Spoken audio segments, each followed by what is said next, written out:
This is No BS Job Search Advice Radio, episode 1357. I'm Jeff Altman, the Big Game Hunter, and welcome.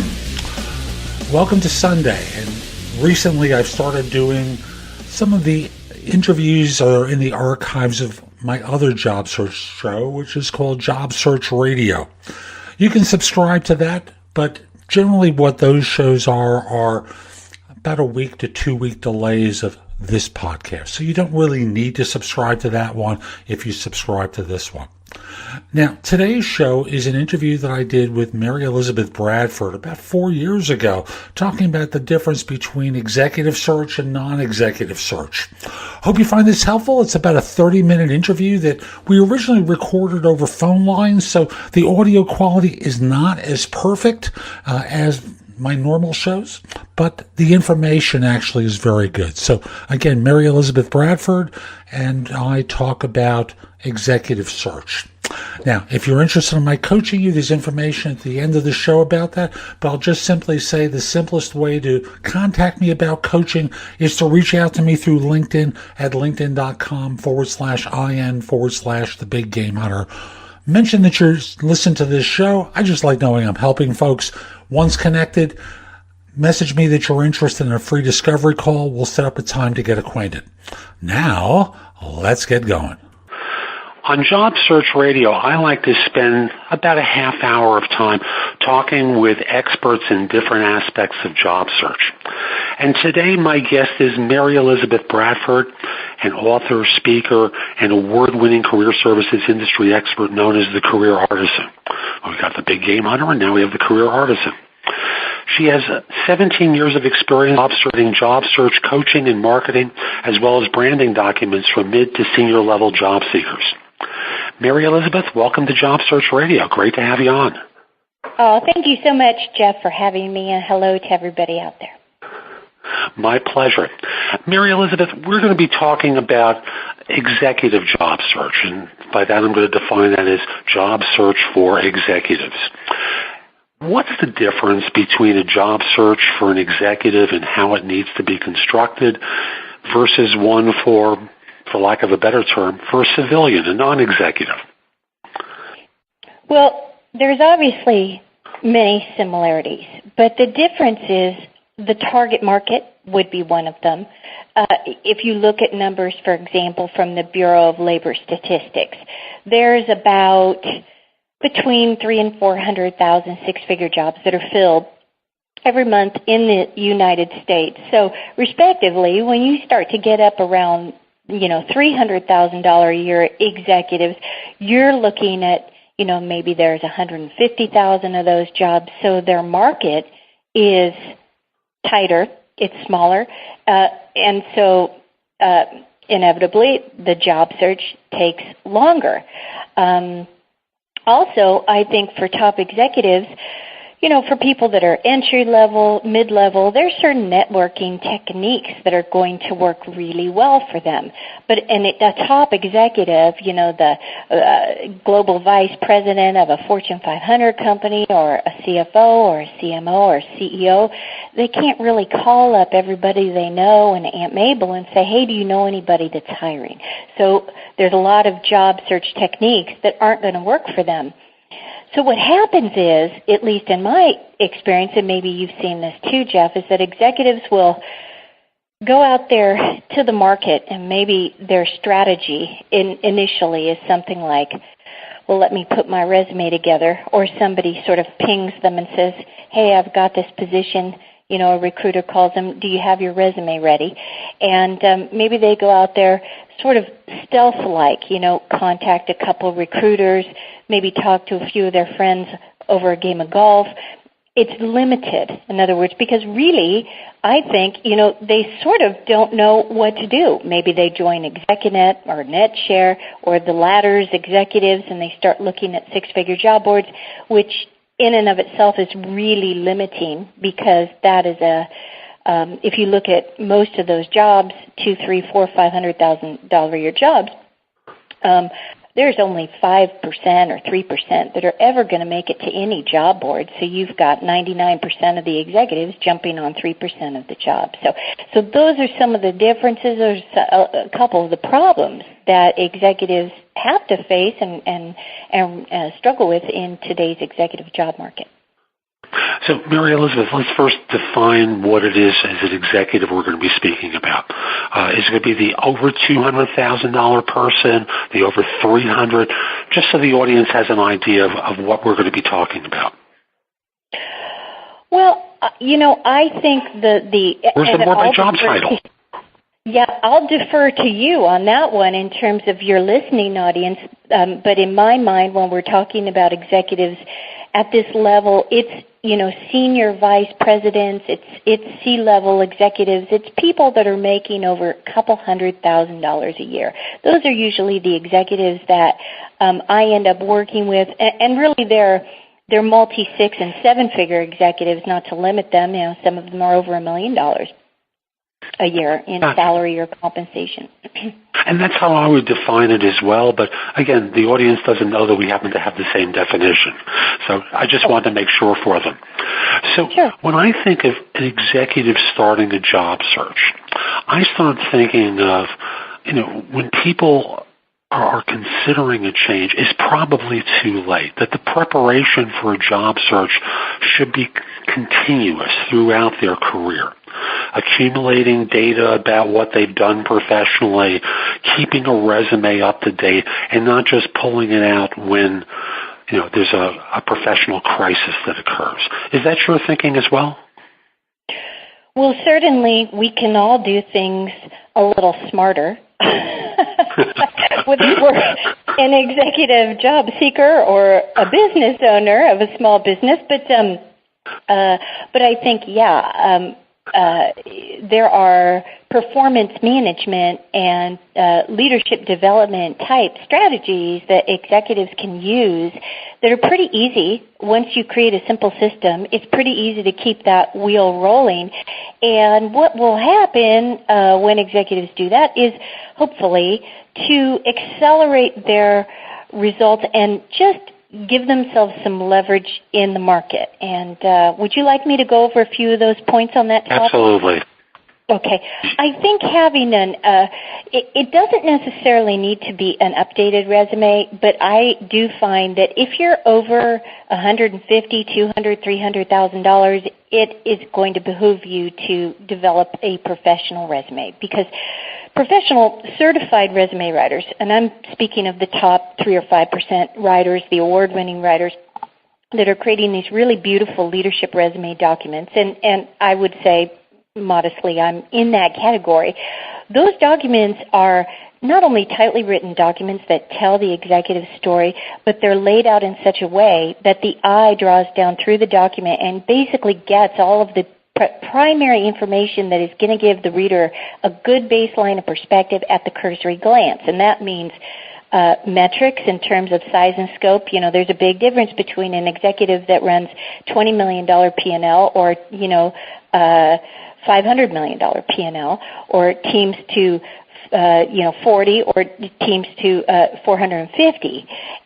So you want those metrics to be there, and then also in the form of their accomplishments in short sound bites. And it really takes a professional to craft and create that. And so what that will do for executives is set the peg higher for those initial conversations that they It's interesting. When you talked about the metrics, I know I had a previous guest on, Perry Newman, who pointed out that for those in a public firm, sometimes using the actual numbers can reveal proprietary information. It can actually backfire on the executive job hunter.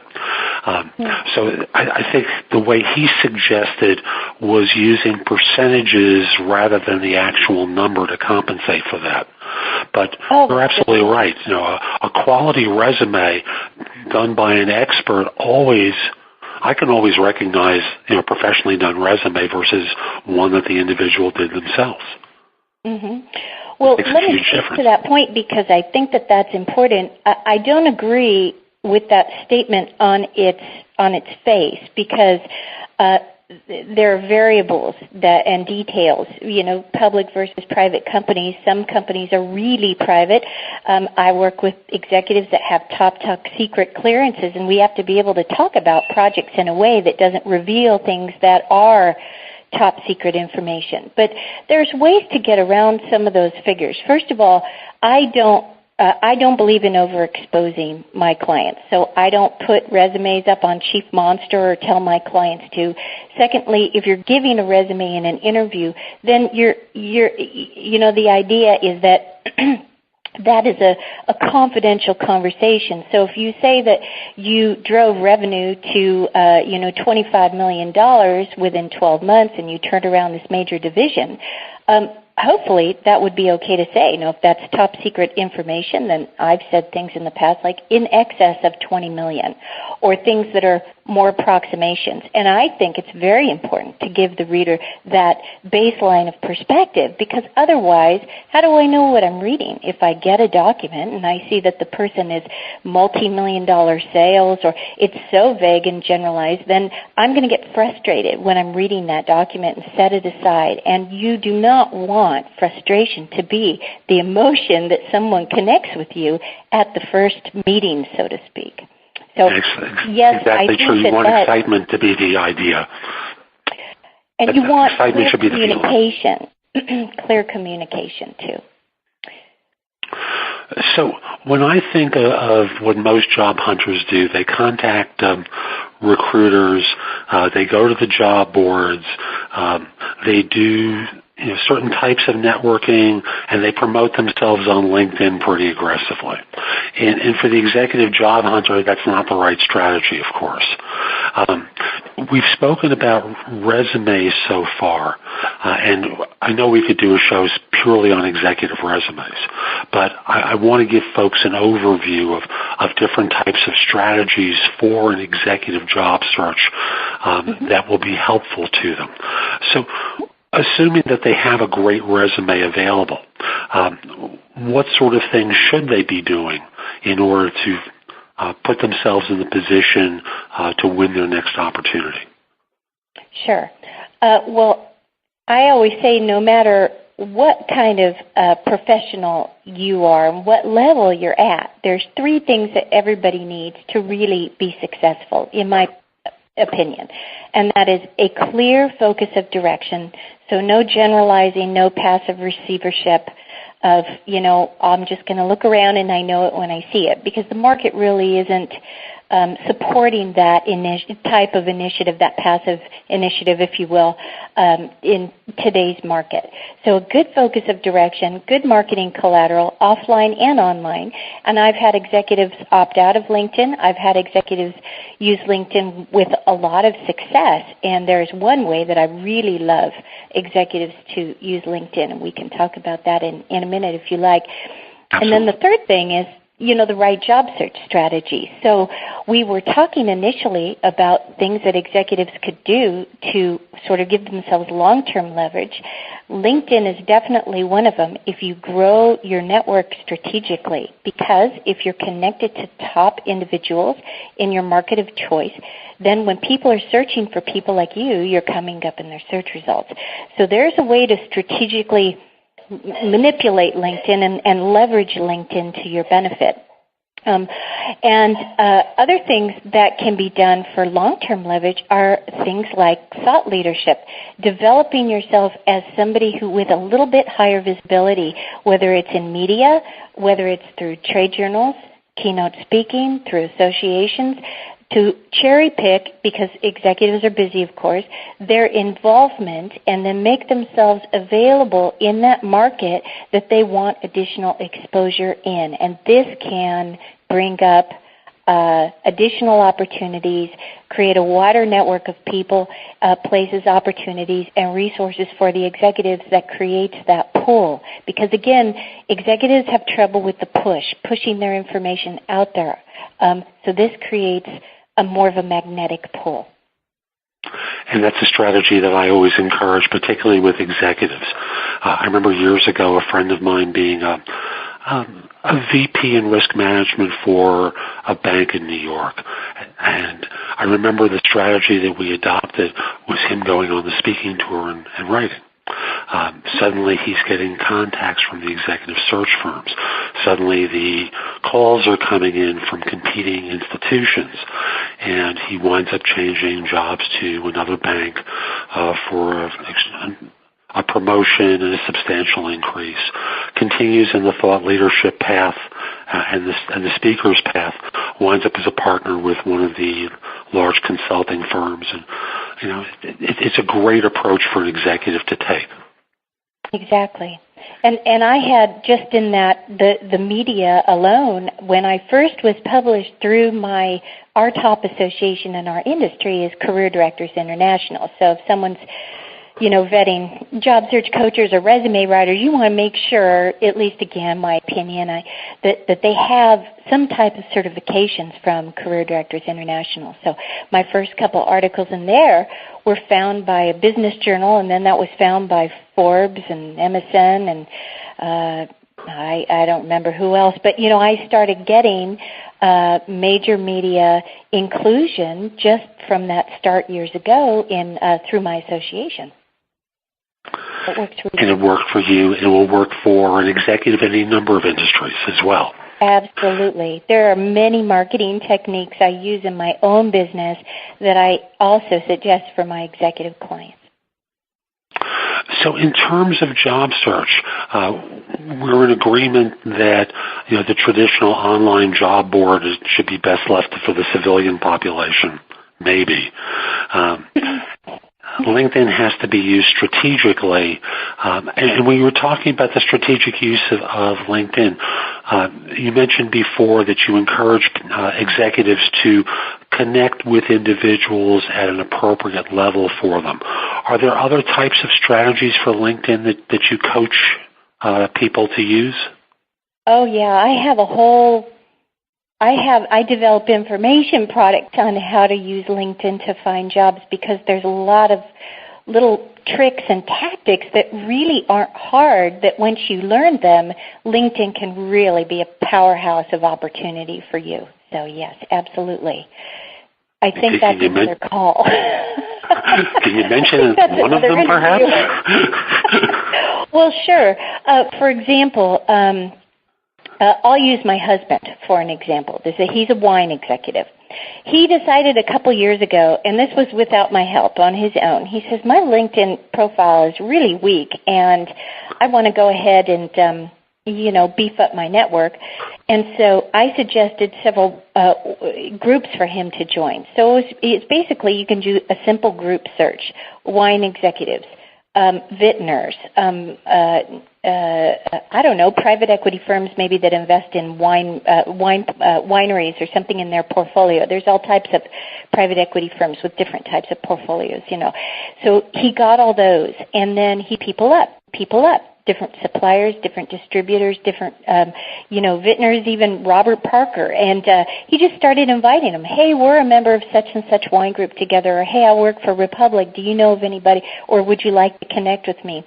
Within a month, he had over 300 connections of the presidents and these top wineries and these really big-name people in his niche industry that he was connected to. And now he gets job opportunities, and he has connections that are amazing on a regular basis.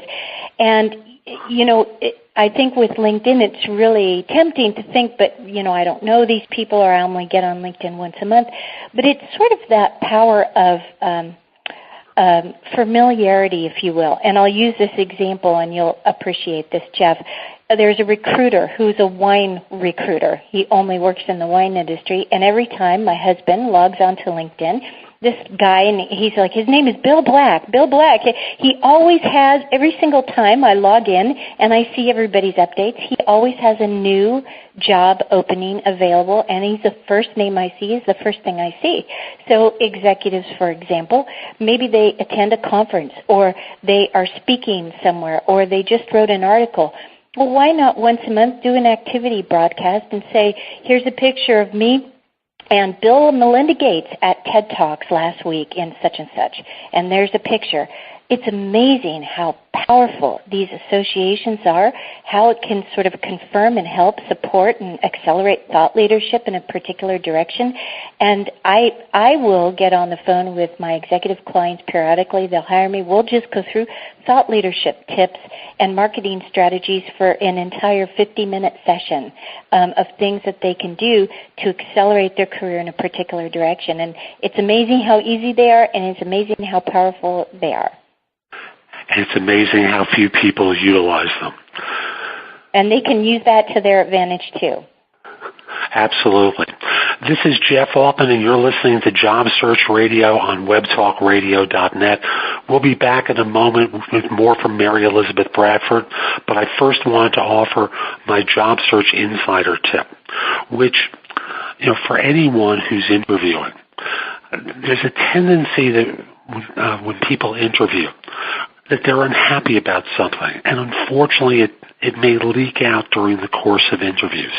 And companies will instinctively pick up on this and want to drive the wedge in deeper to find out what the problems are that you're having and that you want to improve on and what you want to fix. So just as a reminder that now as an executive or as a civilian, while you're looking for a job, now is not the time to leak that out or to air your dirty laundry or point out all the shortcomings of the people that you work for. Instead, avoid the personal criticism and just deal with objective facts. So it's okay to say that right now in your life you can't handle 90% travel and you need to have more of a balance in your life and work life. It's okay to say things like, and again, this may be more for the civilian audience than for the executive audience, since joining this firm, our family's purchased a home closer to the facility that you're interviewing with, and than my current one, and you'd rather have a quality job closer to home. Objective facts rather than criticism, particularly of a personal nature of your current employer. For those of you who've been involved with hiring, you know how you react when you hear people say stuff. Your hair starts to bristle as you pause and go, what was that I just heard?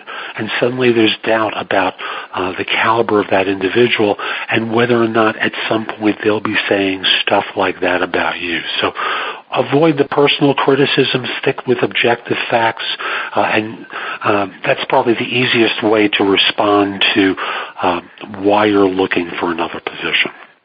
So that's my tip. Let's come back to Mary Elizabeth. And we've been running through a lot of material, and I've looked at my watch a minute ago, and I'm really surprised how much time has already flown by. So we have a lot more I'm sure we can cover, and we're going to do the best that we can here. So we've spoken about LinkedIn. We've spoken about self-promotion in a couple of different ways. Is it better to go the online route, the offline route, a hybrid kind of strategy? What sort of strategy works best for the executive job seeker? Well, I'm not sure there's an easy answer to that. It really depends on each individual's personal goals. So if you have, for example, a global vice president of marketing, and he is willing to work in the U.S. or Europe, he or she, or or Dubai, the Asia Pacific, and they want to do an international search. The things they're going to layer in might be connecting with top retained global recruiters, maybe top global private equity groups. Perhaps multinational companies. So they're going to be layering in some very particular type of things that may not apply to somebody else. So if somebody is a CEO in Austin, Texas, and they want to stay in Austin, Texas, and they're looking for another CEO job and they'd like to stay in healthcare, well, then they're going to turn every stone over within, 100 miles of their zip code. To healthcare-related companies. Maybe they're going to set up Google News alerts. Maybe they're going to do an email distribution to all of the healthcare-related recruiters. So In other words, they're going to have very particular strategies, and that's why it really makes sense. If you're making $200,000, $300,000, $400,000 a year, you are going to spend money to try to figure out how to do all of this yourself. So retaining somebody to be your sounding board, to help you, that's been through this before with other executives, is something that generally will have a big ROI for you. People in executive roles hire consultants all the time for their business. They bring in experts to guide them and to help them make great decisions. I find it striking how infrequently these same smart people fail to do it for themselves. It's a huge blind spot, whether it's the desire to save a few dollars or the arrogance of believing that success dictates that I don't need this anymore. I think it's very costly for people.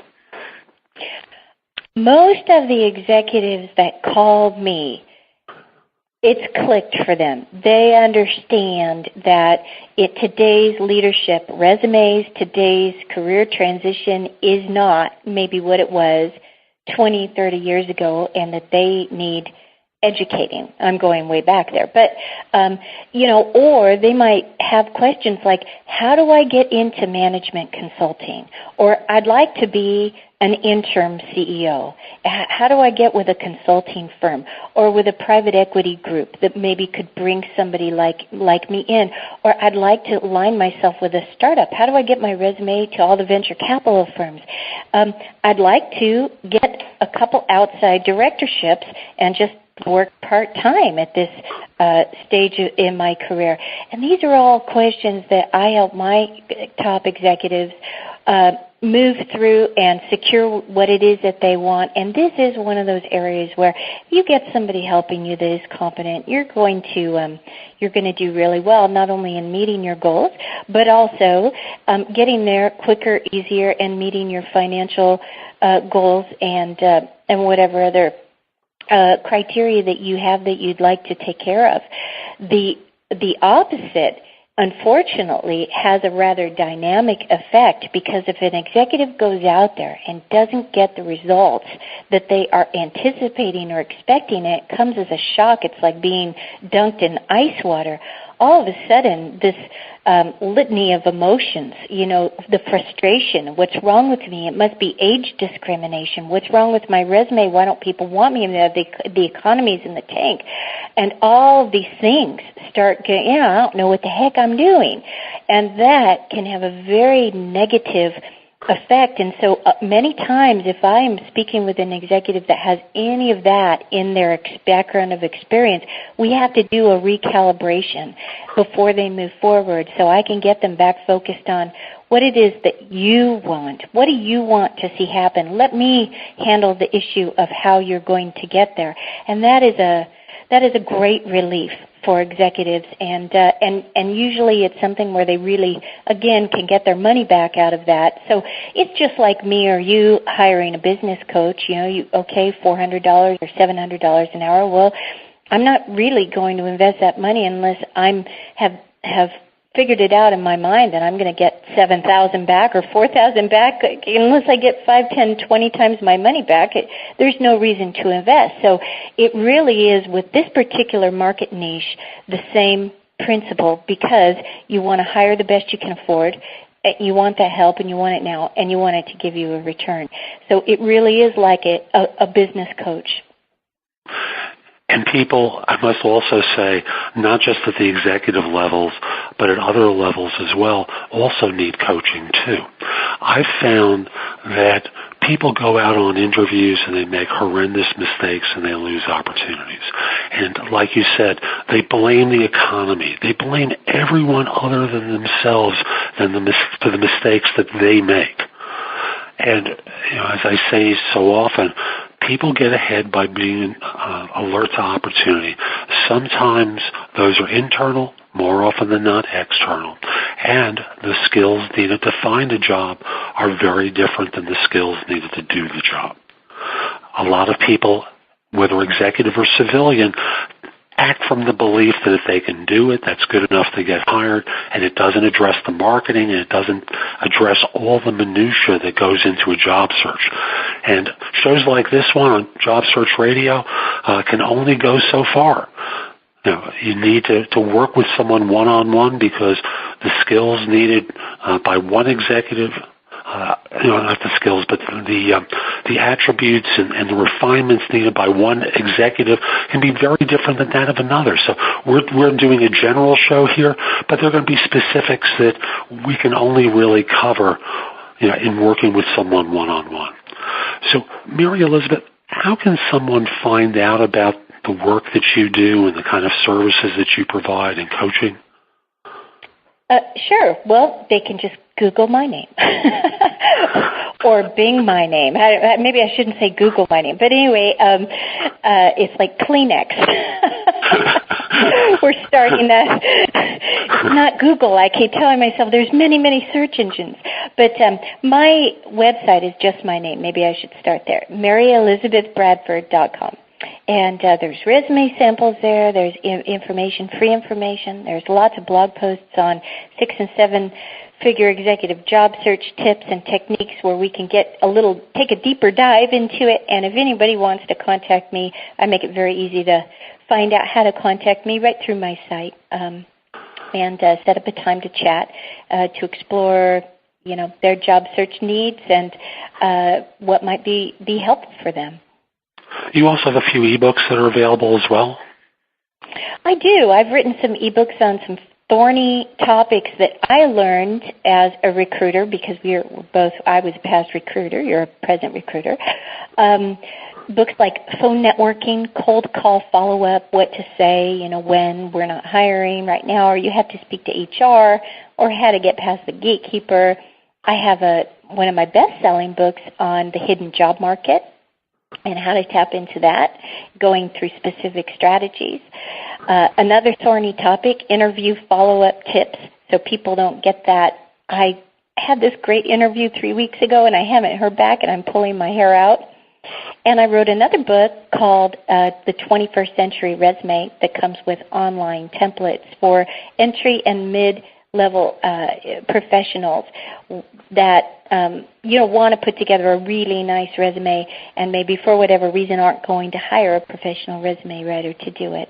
And then the book I give away free on my website is The 21st Century Job Search, that just covers what's working to land positions in today's market. And I just wanted to say, too, in regards to your last point, Jeff, I couldn't agree more. After 17 years of being in the career services industry in different ways and means, I think that more and more I realize how much performance coaching and performance management is really tied into being successful. My success with my own clients, my clients' success, we control so much of our destiny with our attitude, our willingness to learn, embrace new things, trying to have good thoughts, looking at the positives, and really understanding marketing 101, because it's irrational to go out there and send 10 resumes and think you're going to get 10 interviews, only because if I put a bike ad on Craigslist and 3,000 people are going to look at it tomorrow, I guarantee you I'm not expecting 3,000 calls. I'm maybe expecting 3.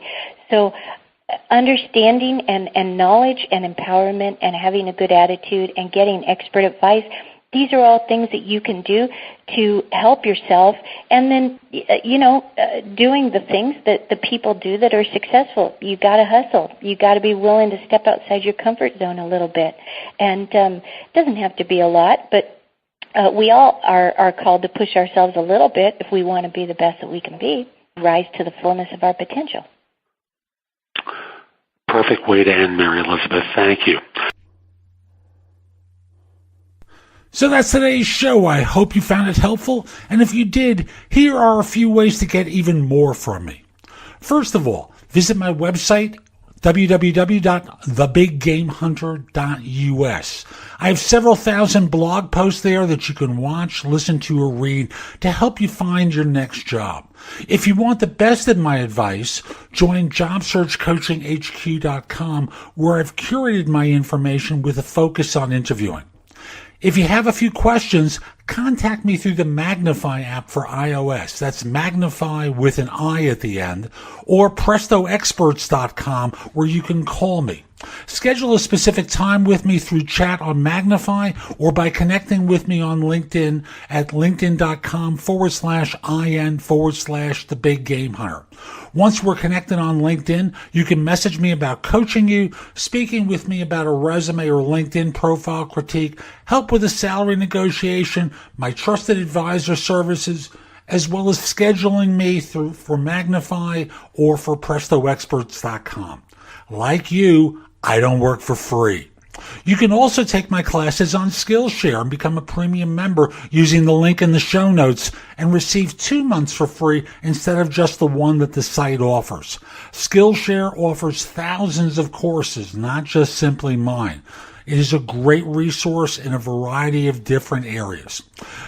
Subscribe to my other podcast, which is called Job Search Radio. This one is number 1 in Apple Podcasts.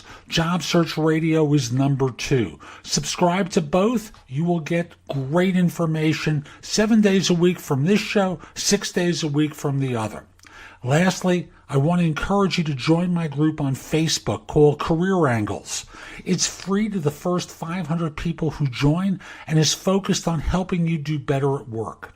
Information is shared daily, and we're building a supportive group there to provide advice and counsel during difficult times. Again, the group on Facebook is called Career Angles. I'll be back tomorrow with more. In the meantime, have a great day. Be great!